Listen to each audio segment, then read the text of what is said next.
tout, je tiens à donner crédit à Basic Tech Dad, qui est le premier que j'ai vu effectuer cette opération avec une manette GameSir, et Shem de Retro Breeze qui lui l'a fait avec la Galileo G8 pour en faire la meilleure manette de tablette qui soit.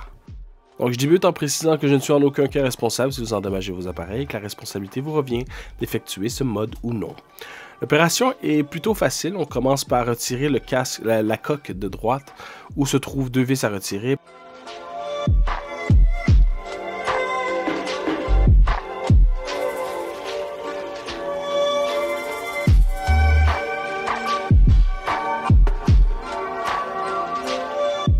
Par la suite, on enlève la pellicule de caoutchouc. Sachez que l'adhésif risque d'y laisser sa peau. Après, ça s'arrange facilement avec du ruban adhésif double face. Pour ma part, ça s'est recollé relativement bien.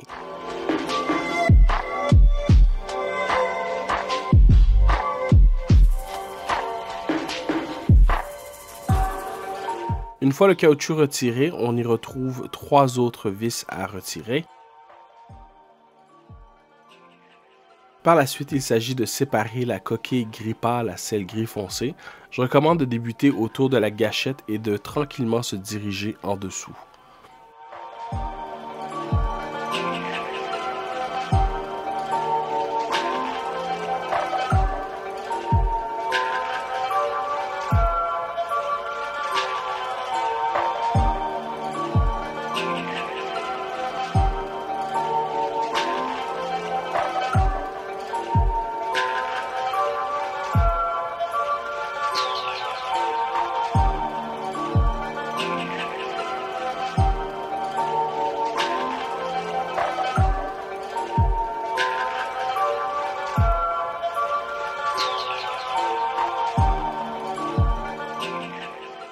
Une fois les deux morceaux séparés, vous allez trouver un câble plat qui est responsable de faire passer l'audio de la prise 3.5 mm.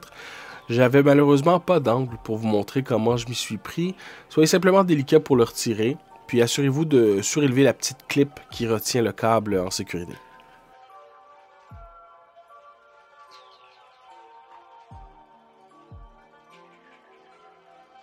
J'ai par la suite testé pour m'assurer que la manette pourrait bien entrer car les tables Ultra de Samsung sont, mis à part la Lenovo Tab Extreme, les plus longues sur le marché. Les tables Ultra font 14.6 pouces en 16 par 10 avec 327 mm de longueur versus 14.5 pouces aussi en 16 par 10 avec 328 mm pour la Lenovo. Donc, je peux vous confirmer que toutes les tablettes sur le marché sont compatibles avec ce mode, y compris les iPad Pro 12.9 pouces.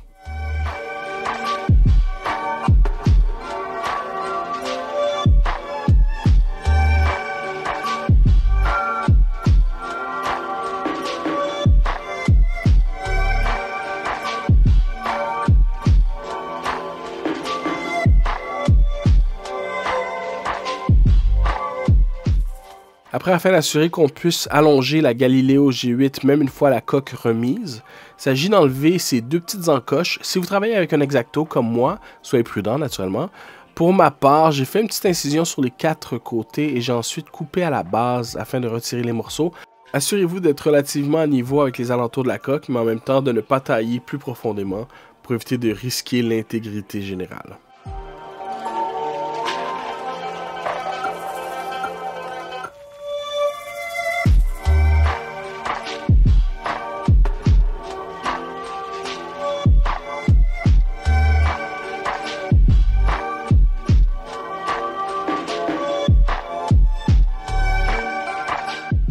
Une fois fini avec un, répétez la procédure avec le deuxième.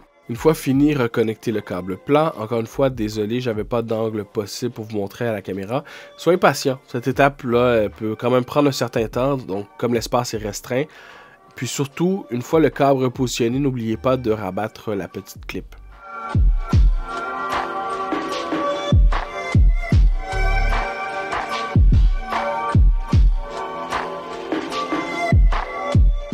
Une fois que le tout est terminé, remettez la coque, assurez-vous que ça clique partout et remettez vos 5 vis.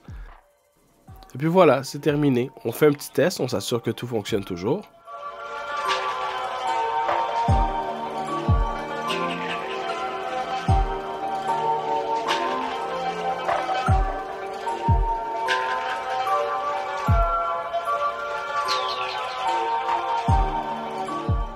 Au moment que vous regardez ceci, cette portion du vidéo a été filmée le lendemain et la manette a été plus de 24 heures sur la tablette. Nous verrons un peu plus tard dans la vidéo si les ressorts ont tenu.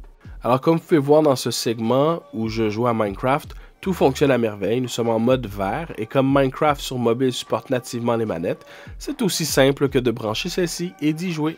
Comme je n'ai pas filmé ce détail en particulier, je prends le temps de préciser que l'alimentation à travers le USB-C fonctionne parfaitement, même après le mode. Comme la tablette Samsung fonctionne en 120 Hz, la vidéo ne rend pas justice, mais je vous confirme bel et bien que tout ça roule sans problème, en pleine résolution, 120 fps.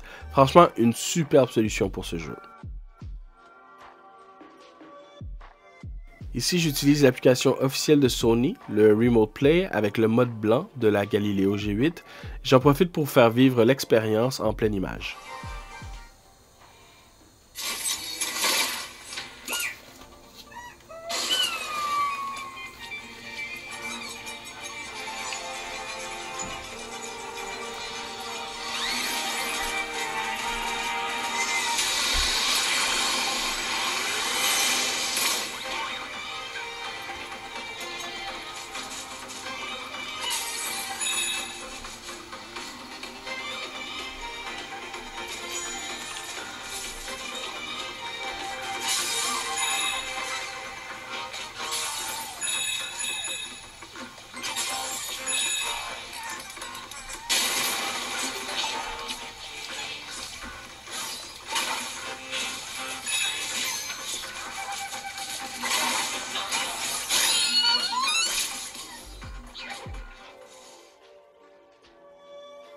Cette fois-ci, j'utilise le service de cloud Amazon Luna qui vient tout juste de tomber disponible en France et qui offre des jeux aléatoires gratuitement aux usagers Prime. C'est une belle façon de découvrir des nouveaux titres et le service fonctionne à merveille.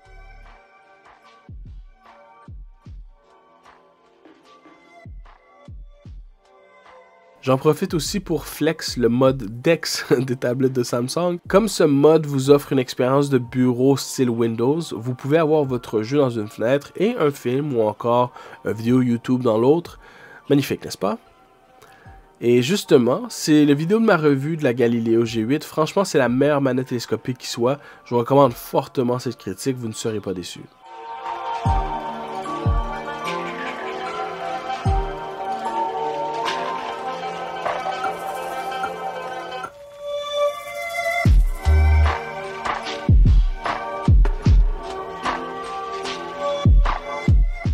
Donc à ce moment, comme on disait un peu plus tôt, la manette a été sur la tablette plus de 24 heures d'affilée.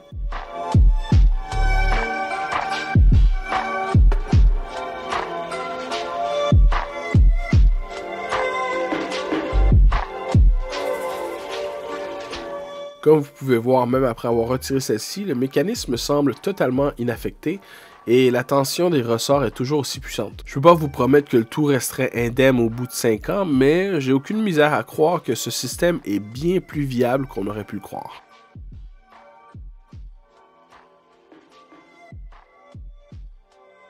Je voulais également vous montrer que même en secouant les manettes en tenant la tablette, c'est vraiment stable. J'aimerais idéalement trouver une façon de protéger les ressorts, mais comme je n'ai aucune connaissance en imprimante 3D, je me suis dit peut-être un morceau de plexi avec 5 demi-tubes ferait peut-être le travail, mais bon, c'est tellement fixe que je doute d'en avoir besoin.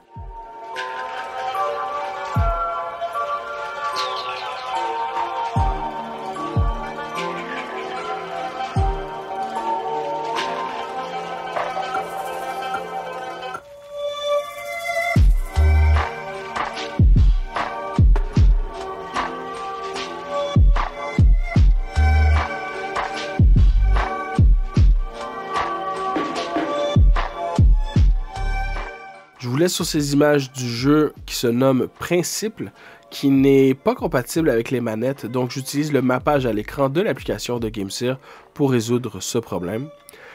Je terminerai sur le fait que le titre de cette vidéo fait allusion à la PlayStation Portal.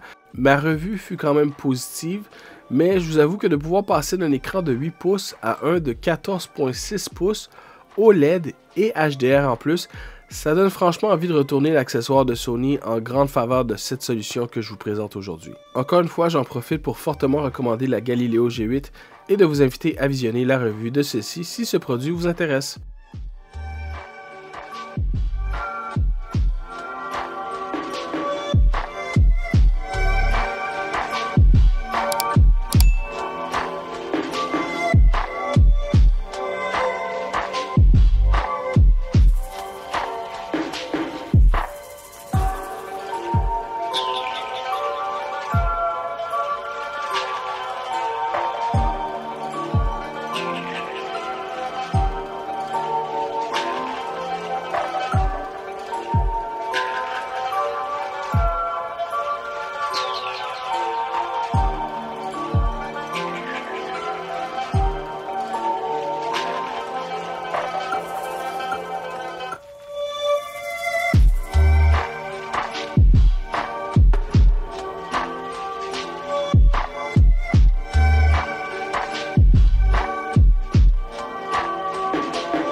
Et donc voilà, j'espère que cette vidéo vous a plu. Sur ce, je vous dis merci et à la prochaine.